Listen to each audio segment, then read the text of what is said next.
আমাদের কষ্ট করে জমানো টাকা কি আমাদের জন্য যথেষ্ট কাজ করছে? আজকের এই আলোচনায় আমরা ঠিক এটাই দেখব যে কিভাবে মার্কিন যুক্তরাষ্ট্রে বিনিয়োগের যাত্রাটা খুব সহজে আর লাভজনকভাবে শুরু করা যায়।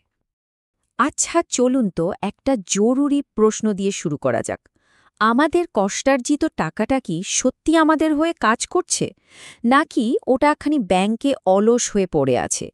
এই প্রশ্নের উত্তরটাই কিন্তু আমাদের নিয়ে যাবে বিনিয়োগের দারুণ এক জগতে, যেখানে টাকাই টাকা রোজগার করে।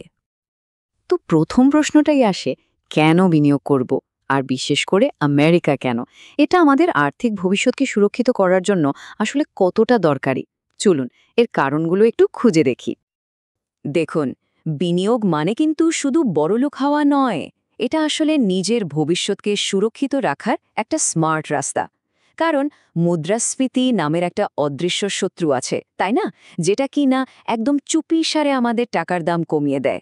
আর এই শত্রুকে হারানোর সেরা অস্ত্রটাই হলো বিনিয়োগ। এর মাধ্যমেই আমাদের অলস টাকাটা আমাদের জন্য কাজ করা শুরু করে, আর লম্বা সময়ে সম্পদ তৈরি করে আমাদের আর্থিক স্বপ্নগুলো পূরণ করতে সাহায্য করে। তাহলে কারণটা তো বেশ পরিষ্কার, কিন্তু প্রশ্ন হলো শুরুটা করব কি দিয়ে? চলুন বিনিয়োগের সবচেয়ে পরিচিত আর কাজের তিনটা অপশন নিয়ে কথা বলা যাক। প্রথমেই আসি স্টকের কথায়। ব্যাপারটা কিন্তু বেশ মজার। কোনো কোম্পানির স্টক কেনার মানে হলো আপনি আক্ষরিক অর্থেই ওই কোম্পানির এক টুকরো মালিক হয়ে যাচ্ছেন। কোম্পানি যখন দারুণ পারফর্ম করে, তখন আপনার বিনিয়োগের মূল্য হু হু করে বাড়ে। কিন্তু একটা কথা মাথায় রাখতে হবে, এখানে যেমন লাভের সম্ভাবনা অনেক, ঝুঁকির সম্ভাবনাও কিন্তু ঠিক ততটাই বেশি। এরপর আছে বন্ড। বন্ডকে অনেকটা সুরক্ষিত একটা লোনের মতো ভাবতে পারেন।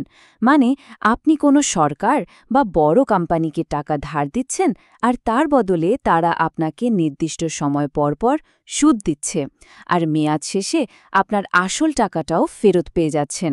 স্টকের তুলনায় এটা অনেক বেশি স্টেবল আর নিরাপদ একটা রাস্তা। আর সবশেষে এখনকার বিনিয়োগকারীদের কাছে খুব জনপ্রিয় একটা অপশন, ইটিএফ বা ইটিএফ। ভাবুন তো, এটা একটা ঝুড়ির মতো, যার ভেতরে শুধু একটা কোম্পানির স্টক না, বরং অনেকগুলো কোম্পানির স্টক বা বন্ড একসঙ্গে প্যাক করা আছে। তার মানে মাত্র একটা ইটিএফ কিনেই আপনি এক মুহূর্তে অনেকগুলো কোম্পানিতে আপনার বিনিয়োগ ছড়িয়ে দিতে পারছেন। যারা নতুন শুরু করছেন তাদের জন্য এটা অসাধারণ, কারণ ঝুঁকিটা অনেকখানি ভাগ হয়ে যায়। তাহলে এক নজরে যদি দেখি ঝুঁকি আর লাভের পাল্লায় কোনটা কেমন, দেখুন, স্টক হলো হাই রিস্ক হাই রিটার্নের খেলা, লম্বা সময়ের জন্য সম্পদ বাড়ানোর দারুণ উপায়। অন্যদিকে বন্ড হলো নিরাপদ থাকার জায়গা, যা পোর্টফোলিওতে একটা স্থিতিশীলতা নিয়ে আসে। আর ইটিএফ, এটা হলো এই দুটোর মধ্যে একটা চমৎকার ব্যালেন্স, যা নতুনদের জন্য ঝুঁকি কমানোর সেরা একটা কৌশল। আচ্ছা, এত সব তথ্য জানার পর মনে হতে পারে, বাবারে, এ তো অনেক কঠিন কাজ। কিন্তু মজার ব্যাপার কি জানেন? এখন বিনিয়োগ শুরু করাটা আগের চেয়ে অনেক অনেক সহজ। চলুন দেখি ঠিক কিভাবে শুরু করতে হবে। পুরো ব্যাপারটা মাত্র তিনটা সহজ ধাপে করা যায়। ১. অনলাইনে একটা ব্রোকারেজ প্ল্যাটফর্মে অ্যাকাউন্ট খুলুন। ২. নিজের ব্যাংক থেকে সেই অ্যাকাউন্টে টাকা ট্রান্সফার করুন। আর ৩. ওই টাকা দিয়ে আপনার পছন্দের প্রথম স্টক, বন্ড বা ইটিএফটা কিনে ফেলুন। ব্যাস, হয়ে গেল, আপনি এখন একজন বিনিয়োগকারী। কিন্তু শুধু টাকা বিনিয়োগ করলেই তো হবে না, তাই না? যারা সফল বিনিয়োগকারী তারা এমন কি গোপন নিয়ম মেনে চলেন যা তাদের অন্যদের থেকে আলাদা করে? চলুন সেই স্মার্ট বিনিয়োগের মূলনীতিগুলো একটু জেনে নিই। প্রথম আর সবচেয়ে গুরুত্বপূর্ণ নিয়মটা হলো লম্বা সময়ের জন্য ভাবুন। বাজারের প্রতিদিনকার ওঠানামা দেখে একদম ঘাবড়াবেন না। দ্বিতীয়ত, নিয়মিত বিনিয়োগের অভ্যাস করুন, অল্প করে হলেও। তৃতীয়ত, আপনার বিনিয়োগকে এক জায়গায় না রেখে বিভিন্ন দিকে ছড়িয়ে দিন। আর সবশেষে, আবেগকে একদম নিয়ন্ত্রণে রাখুন।